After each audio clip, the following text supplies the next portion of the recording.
Moi, mä oon Ari Hautaniemi. Ja mä oon Riitta Välttilä. Ja me tullaan Entre Akatemia hankkeesta.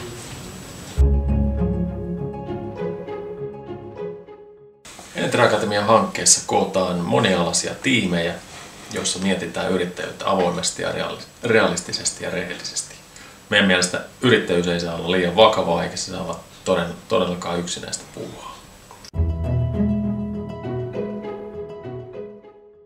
Suomalainen yrittäjyys on liian usein peikko. Suomalaisia ei kiinnosta yrittäjyys tarpeeksi. Suomalaiset tarvitsevat kuitenkin mielekästä työtä ja Suomen talouskasvu tarvitsee mielenkiintoisia innovatiivisia työpaikkoja. Ja mikä olisi parempi tapa kuin perustaa oma yritys, jossa oma luovuus ja mahdollisesti kavereidenkin luovuus saadaan mahdollisimman hyvin esille. Mutta yrittäjyyteen liittyy valitettavan usein kaikenlaisia turhiakin pelkoja. Ajatellaan, että sen kanssa ollaan naimisissa koko elämä ja ajatellaan, että yrittäjän täytyy selvitä kaikista ongelmista yksin. Entre Akatemiassa me osoitetaan, että näin ei välttämättä tarvitse olla. No, mitä me sitten Entre Akatemiassa tehdään? No, me pyritään vaikuttamaan opiskelijoiden yrittäjyysasenteisiin. Ja me nähdään, että kokemalla oppii parhaiten. Me kokoonnutaan opiskelijoiden, meidän yrittäjämentoreiden ja opettajien kesken 3-4 kertaa kuussa. Keskustellaan yrittäjyyteen liittyvistä arkisista asioista niin, että siitä yrittämisestä tulisi semmoinen tavallinen asia eikä mitään pelottavaa.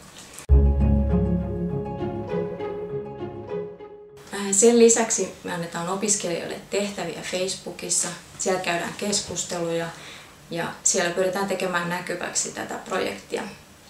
Ja opiskelijat tekevät myös näille meidän yrittäjämentoreille erilaisia kehittämistehtäviä ja sillä lailla pääsee verkostoitumaan yrittäjien kanssa ja näkee samanlaista arkista työtä, mitä yrittäjät tekevät.